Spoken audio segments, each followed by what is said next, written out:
if the other amounts of compensation, whether by means of allowances and so on, goes into the coffers of the Chief Justice, Your Honor, then it will explain the other alleged deficiencies brought about by the evidence of the prosecution that he could not have acquired this amount of properties because his income does not justify the acquisition thereof. Okay.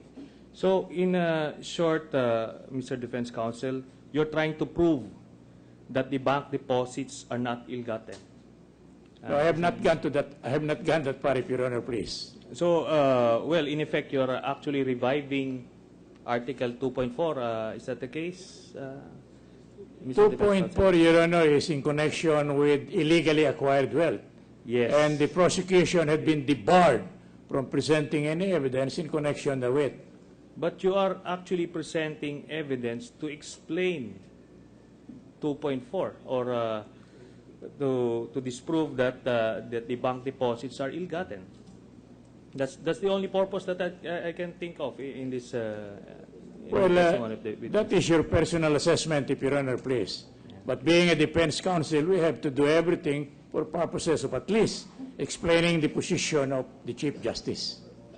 It may not jibe with what your perception, Your Honor, with your postulation and articulation, but decidedly we needed it because the impeachment court is not made up solely of one judge, Your Honor. It is a collegial court, and our appeal is to the entire court, Your Honor. So, in short, you're conceding the opinion of this judge. Is that the way I understand it, Mr. Defense Counsel? Conceding the opinion as to what? I hope you pardon me, Mr. Okay. Well, anyway, does your witness have any personal knowledge as to how the Chief Justice spent the money, the 22 million? Well, the way the testimony of the witness have gone, Your Honor, she has nothing to do. Neither is she privy to the manner by which this amount reflected in the various documents testified to by him had been spent, Your Honor. So she has no idea whatsoever as to how much the Chief Justice actually spends every month for association dues, electric bills, grocery bills, gasoline and car maintenance bills, salaries of the household help, if any, and so on and so forth. That is clear from her testimony, Your Honor. I'm sorry. Yes. So, in short, for all you know, the respondent is, or probably would be spending so much more than the 21 million stated. It could be, Your Honor, but that is not. I am sorry. Akala ko tapos na po kayo. Sige po. Yes, please. Go ahead. It could be, Your Honor, but in accordance with the purpose of our offer, Your Honor, it is limited to the extraction of various amounts appearing in their salary, payrolls, and other documentary evidence. Lifted from there, this is the synchronized or summarization of what she has done. In other words, she has nothing to do with the grant of this amount. She has nothing to do with the way they were spent, and she has nothing to do by way of justifying how all these matters came into existence, Your Honor. Okay, it's very clear, Mr. Defense Counsel. Now, let's just approximate.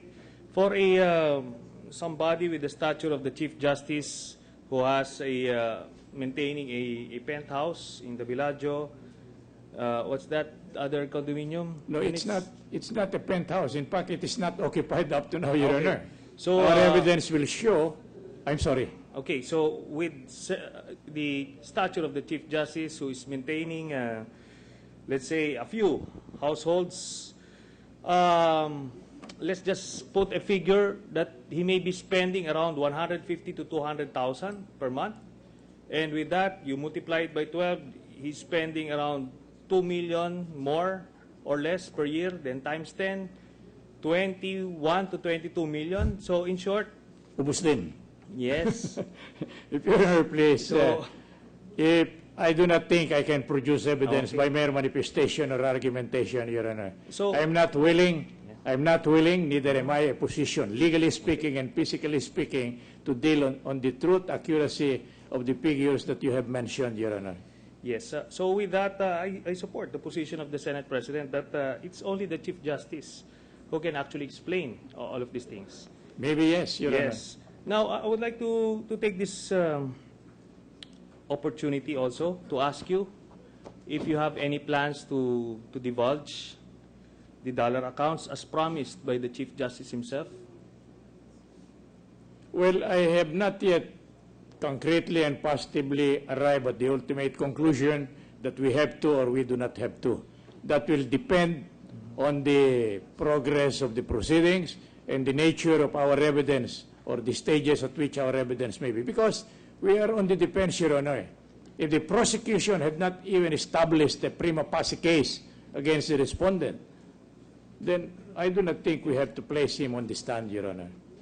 Yes, I understand, but I'm just holding on to your word, and the records would bear us out, as well as the word of the Chief Justice in his media rounds, that he will divulge. And if you have the Chief Justice talking, then you have to value his word. Oh, yes, I had been informed, Your Honor, although I did not hear. Maybe I was asleep or elsewhere when these alleged statements were made. But I'll go on record, Your Honor, as not having stated that we will present his, what we call foreign currency deposit, Your Honor. In fact, I recall being asked by one of the senator judges, Your Honor, as to whether I can convince him to do this and do that in connection with this foreign currency deposit, Your Honor. And I made the statement that we are still on the verge of fighting this particular issue before the Honorable Supreme Court in a petition for certiorari prohibition that we have filed with the said court. Okay.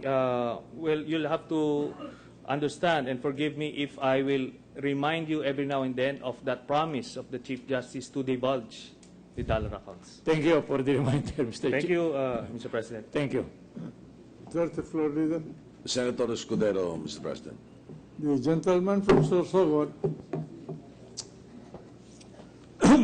Thank you, Mr. President. Isang katanungan po lamang sa ating testigo ngayong hapon. Ma'am, nung nagpunta po dito si Commissioner Inares, sabi po niya, wala daw silang record na nagbabayad kayo ng buwis via withholding tax based sa alpha list insofar as the justices of the Supreme Court is concerned.